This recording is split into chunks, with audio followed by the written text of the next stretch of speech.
بسم اللہ الرحمن الرحیم نحمده ونصلي ونسلم على رسوله الکریم اما بعد۔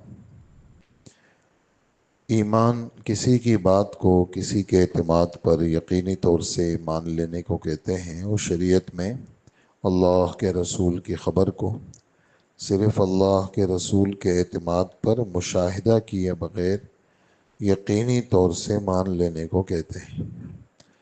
ایمان کی تفصیلات یہ ہے کہ اللہ کی ذات و صفات پر ایمان لانا، اللہ کے فرشتوں پر ایمان لانا، اللہ کی کتابوں پر، اللہ کے رسولوں پر، آخرت کے دن پر، اور اس بات پر کہ اچھی بری تقدیر اللہ کی طرف سے ہے، موت کے بعد دوبارہ زندہ کر کے اٹھائے جانے پر ایمان لانا۔ قیامت کا بیان چل رہا ہے اور اس میں حضرت امام مہدی کی وفات تک کی باتیں گزشتہ کل آپ نے سنی۔ حضرت عیسیٰ علیہ السلام معاملات کو سنبھالیں گے۔ یہ سب باتیں بخاری شریف کے ساتھ جو دوسرے درجے کی کتاب ہے صحیح مسلم، وہاں سے نقل کی جا رہی ہیں۔ حضرت عیسیٰ علیہ السلام ایک جگہ کا نام ہے فج الروحہ، وہاں تشریف لائیں گے، وہاں سے حج یا عمرہ یا دونوں کریں گے۔ مدینہ منورہ سے 6 میل کے فاصلے پر یہ جگہ ہے، اور حضور صلی اللہ علیہ وسلم کے روضہ اقدس پر جا کر سلام کریں گے۔ لوگ امن اور چین کی زندگی بسر کر رہے ہوں گے کہ یاجوج ماجوج کی دیوار ٹوٹ جائے گی جو ذوالقرنین بادشاہ نے تعمیر کی تھی، اور یاجوج ماجوج نکل پڑیں گے، اتنی بڑی تعداد میں ہوں گے کہ ہر بلندی سے اتریں گے اور تیز رفتاری کے باعث پھسلتے ہوئے معلوم ہوں گے۔ یہ انسانوں ہی کے 2 بڑے وحشی قبیلوں کے نام ہیں۔ اللہ تعالیٰ کی طرف سے حضرت عیسیٰ علیہ السلام کو حکم ہوگا کہ وہ مسلمانوں کو کوہ طور کی طرف جمع کر لیں، اس لیے کہ یاجوج ماجوج کا مقابلہ کسی انسان کے بس میں نہیں ہوگا۔ وہ شہروں کو رون ڈالیں گے، زمین میں جہاں پہنچیں گے تباہی مچا دیں گے، جس پانی پر گزریں گے اسے پی کر ختم کر دیں گے، اور ان کی ابتدائی جماعت بحیرہ طبریہ پر گزرے گی، اس کا پورا پانی پی لیں گے۔ جب ان کی آخری جماعت وہاں سے گزرے گی تو دیکھ کر یہ کہے گی کہ یہاں کبھی پہلے پانی تھا بھی نہیں۔ بالآخر یاجوج ماجوج کہیں گے اہل زمین تو ختم ہو گئے، آؤ آسمان والوں سے جنگ کریں۔ حضرت عیسیٰ علیہ السلام اور ان کے ساتھی محصور ہوں گے۔ غذا کی سخت قلت کے باعث ایک بیل کا سر 100 دینار سے بہتر معلوم ہوگا۔ مال کی اتنی اہمیت نہیں ہوگی جتنی غذا کی ہوگی۔ لوگوں کی شکایت پر حضرت عیسیٰ علیہ السلام یاجوج ماجوج کے لیے بد دعا فرمائیں گے۔ اللہ تعالیٰ ان کی گردنوں اور کانوں میں ایک کیڑا اور حلق میں ایک پھوڑا نکالیں گے، جس سے سب کے جسم پھٹ جائیں گے اور سب اچانک ہلاک ہو جائیں گے۔ اس کے بعد حضرت عیسیٰ علیہ السلام ان کے ساتھی کوہ طور سے زمین پر اتریں گے، لیکن پوری زمین یاجوج ماجوج کی لاشوں کی بدبو سے بھری ہوئی ہوگی۔ پھر حضرت عیسیٰ علیہ السلام دعا کریں گے، ایک ہوا چلے گی اور لمبی گردنوں والے بڑے بڑے پرندے اللہ بھیجیں گے جو لاشوں کو اٹھا کر زمین میں اور جہاں سمندر میں اور جہاں اللہ تعالیٰ چاہیں گے پھینک دیں گے۔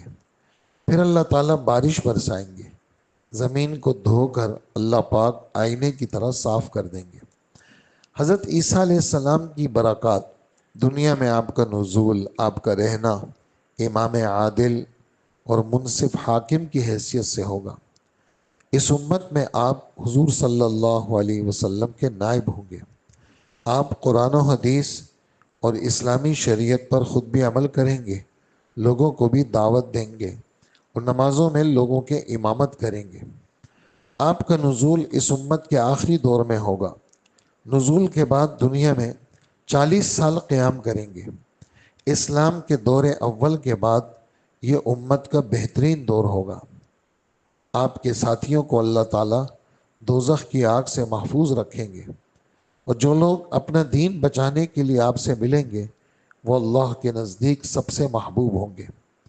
اس زمانے میں اسلام کے سوا دنیا کے تمام دین اور مذاہب مٹ جائیں گے اور دنیا میں کوئی کافر نہیں ہوگا، اس لیے جہاد موقوف ہو جائے گا، اور جو کافروں پر زرعی ٹیکس ہوتا ہے وہ بھی نہیں ہوگا، اور مال و دولت اتنی عام ہو جائے گی کہ کوئی فقیر نہیں ہوگا، کوئی مال کو قبول نہیں کرے گا۔ زکوٰۃ صدقات کا لینا ختم ہو جائے گا کیونکہ سب پیسے والے ہوں گے، زکوٰۃ لینے والا کوئی نہیں ہوگا۔ لوگ ایسے دیندار ہو جائیں گے کہ ایک سجدہ دنیا اور دنیا کی ساری چیزوں سے ان کو اچھا لگے گا۔ 7 سال تک کسی بھی دو آدمیوں کے درمیان کوئی دشمنی نہیں ہوگی، سب کے دلوں سے بخل، کینہ، بغض، حسد اللہ نکال دیں گے۔ 40 سال تک نہ کوئی مرے گا نہ بیمار ہوگا، ہر زہریلے جانور کا زہر اللہ نکال دیں گے، سانپ اور بچھو بھی کسی کو تکلیف نہیں دیں گے، بچے سانپوں کے ساتھ کھیلیں گے، یہاں تک کہ بچہ اگر سانپ کے منہ میں ہاتھ دے دے تو وہ اسے نقصان نہیں پہنچائے گا، درندے بھی کسی کو کچھ نہیں کہیں گے، آدمی شیر کے پاس سے گزرے گا تو شیر نقصان نہیں دے گا، یہاں تک کہ کوئی بچی شیر کے دانت کھول کر دیکھے گی تو وہ کچھ نہیں کہے گا۔ اونٹ شیروں کے ساتھ، چیتے گایوں کے ساتھ، بھیڑیے بکریوں کے ساتھ چریں گے، بھیڑیا بکریوں کے ساتھ ایسا رہے گا جیسے کتا ریوڑ کی حفاظت کرتا ہے۔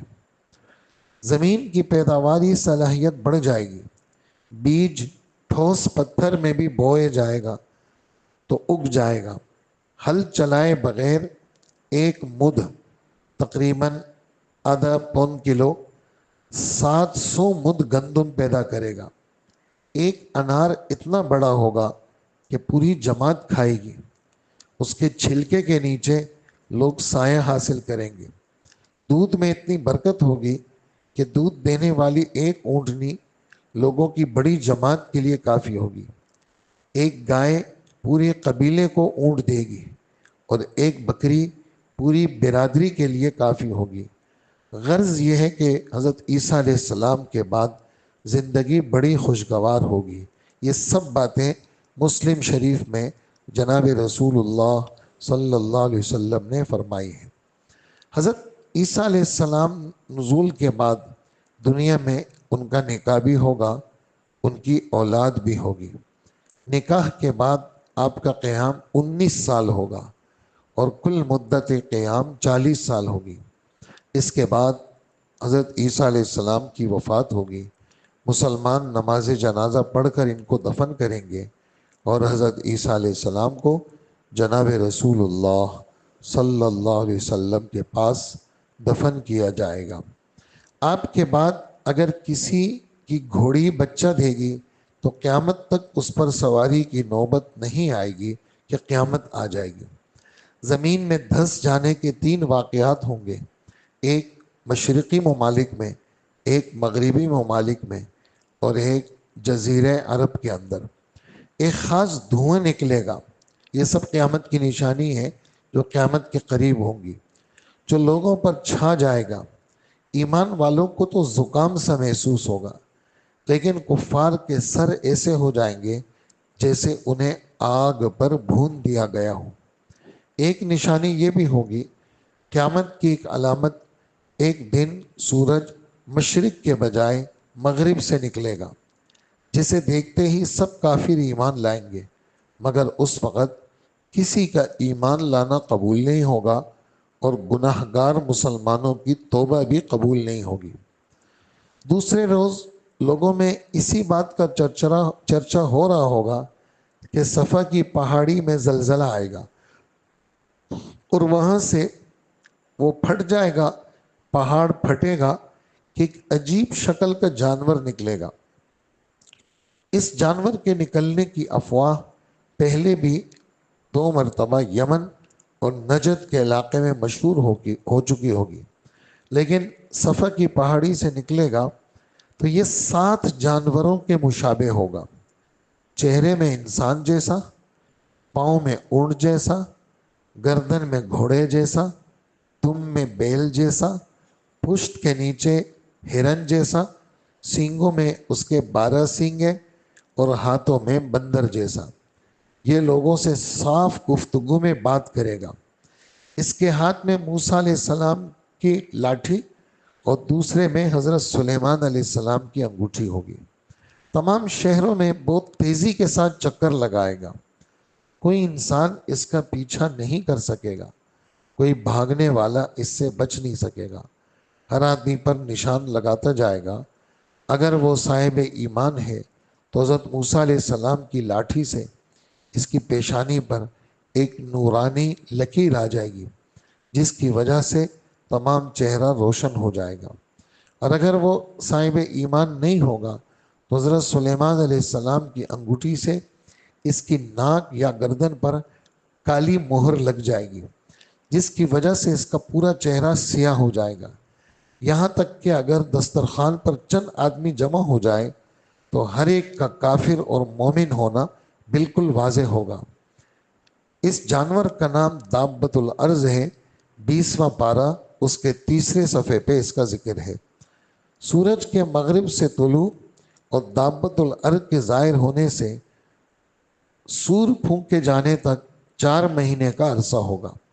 اس کے بعد حبشہ کے کافر غالب آ جائیں گے، زمین میں سب ان کی سلطنت ہوگی، اور نعوذ باللہ، پھر نعوذ باللہ، خانہ کعبہ کو بھی وہ توڑ دیں گے۔ یمن میں عدن کا علاقہ ہے، ایک آگ زمین کی گہرائی سے نکلے گی جو لوگوں کو شام کی طرف جہاں محشر ہوگا وہاں لے کے جائے گی اور تمام ایمان والوں کو شام میں جمع کرے گی۔ پھر ایمان والوں کی موت آ جائے گی، ایک خوشگوار ہوا چلے گی جو تمام مومنین کی روحیں قبض کر لے گی۔ پوری دنیا میں کوئی مومن باقی نہیں رہے گا، صرف گناہ گار بدترین کافر لوگ رہ جائیں گے جو گدھوں کی طرح کھلم کھلا زنا کریں گے۔ پہاڑ دھن دیے جائیں گے، زمین چمڑے کی طرح پھیلا کر سیدھی کر دی جائے گی۔ اس کے بعد قیامت کا حال پورے دنوں کی حاملہ اونٹنے کی طرح ہوگا، جس کے مالک کا ہر وقت انتظار ہوگا کہ دن میں یا رات میں کب بچہ پیدا ہو جائے۔ بالآخر انہی بدترین لوگوں پر قیامت آ جائے گی۔ سور کیسے پھونکا جائے گا؟ جب دنیا میں کوئی بھی اللہ اللہ کہنے والا باقی نہیں رہے گا تو اللہ کے حکم سے سور پھونکا جائے گا۔ سور کیا ہے؟ یہ گائے کے سینگ کی طرح کی ایک چیز ہے۔ حضرت اسرافیل علیہ السلام کو جب اللہ حکم دیں گے تو وہ اس کو منہ سے بجائیں گے۔ لوگ آرام سے ہوں گے، کوئی کسی کام میں کوئی کسی کام میں مصروف ہوگا۔ صبح ہی لوگوں کے کان میں ایک باریک آواز آئے گی۔ ساری دنیا میں لوگ حیران و پریشان ہوں گے، یہ کیسی آواز ہے؟ آہستہ آہستہ وہ آواز تیز ہوتی چلی جائے گی، یہاں تک کہ کڑکدار ہو جائے گی۔ اس کی آواز کی شدت سے ہر چیز فنا ہو جائے گی اور لوگوں پر ایک بے ہوشی طاری ہوگی۔ پھر آہستہ آہستہ آواز اور زیادہ تیز ہو جائے گی، جس کی وجہ سے باہر کے وحشی جانور شہروں میں آ جائیں گے۔ شہروں کے لوگ گھبراہٹ میں جنگل میں نکل جائیں گے۔ پھر آواز اور تیز ہوگی، آسمان کے ستارے، چاند، سورج ٹوٹ کر گر پڑیں گے، آسمان پھٹ کر ٹکڑے ٹکڑے ہو جائیں گے اور زمین بھی ختم ہو جائے گی، ابلیس اور فرشتے بھی مر جائیں گے۔ سب سے آخر میں عرش، کرسی، لوح، قلم، جنت، دوزخ، روحیں اور سور بھی تھوڑی دیر کے لیے سب فنا ہو جائیں گے، سوائے اللہ کے کوئی باقی نہیں رہے گا۔ جب اللہ کے سوا کوئی باقی نہیں رہے گا تو اللہ فرمائیں گے، 24ویں پارے کی آیت ہے، لمن الملک اليوم، آج کس کی بادشاہت ہے؟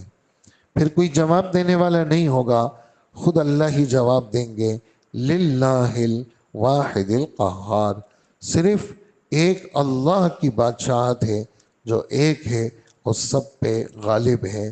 ایک وقت تک صرف اللہ کی ذات ہی رہے گی، اس کے بعد مرنے کے بعد کا بیان وہ اللہ نے چاہ ہمارا کل کا بیان ہوگا۔ اللہ جل جلالہ ہم سب کو مرنے کے بعد کی تیاری کی توفیق عطا فرمائے۔ یہ جتنی باتیں آپ نے سنی یہ سب سچ باتیں تھی، اور سب قرآن اور حدیث کی سچی سچی گفتگو تھی۔ اللہ جل جلالہ اس کا یقین ہمیں نصیب فرمائے اور اس کی تیاری کی توفیق عطا فرمائے۔ اللہم صلی علی سیدنا و مولانا محمد وآلہ واصحابہ اجمعین۔ اے اللہ ہمارے گناہوں کو معاف فرما، ہماری مغفرت فرما، خیر کا معاملہ فرما۔ اللہ آسمانی باتوں پہ ہمیں دل کا یقین نصیب فرما اور ہر فتنے سے ہماری حفاظت فرما۔ اللہ جو جو باتیں بیان ہوئی ہمیں اس کا یقین عطا فرما اور تیاری کی توفیق عطا فرما۔ اے اللہ جتنے دن باقی ہیں سارے روزے آسان فرما اور سب اپنے دربار میں قبول فرما۔ اللہ آپ معاف کرنے والے ہیں، معافی کو پسند کرتے ہیں، ہمارے چھوٹے بڑے گناہ معاف فرما۔ اے اللہ ہمارے حال پہ رحم فرما، ہمیں قبر کے عذاب سے بچا۔ جتنی زندگی آپ نے مقدر کی ہے اللہ، جیسے آپ رمضانوں میں فجر میں لے کے آتے رہے، اللہ رمضان کے علاوہ بھی ہمیں فجر کا نمازی بنا اور مسجد میں جماعت کے ساتھ ہمیں نماز نصیب فرما۔ سستی غفلت سے ہماری حفاظت فرما۔ اللہ پاک نیک ماحول اختیار کرنے والا بنا، ہمیں نفس و شیطان کے حوالے نہ فرما۔ اے اللہ ہم سب کو مسجد کا ماحول، دین کا ماحول، تبلیغ کا ماحول، تعلیم کا ماحول، قرآن و حدیث کا ماحول ہمیں نصیب فرما۔ یا اللہ ہمارے گناہوں کی وجہ سے ہمیں نیک ماحولوں سے محروم نہ فرما، ہم سب کی دعائیں قبول فرما۔ وصلی اللہ وسلم علی نبینا محمد وآلہ واصحابہ اجمعین، آمین برحمتک یا ارحم الراحمین۔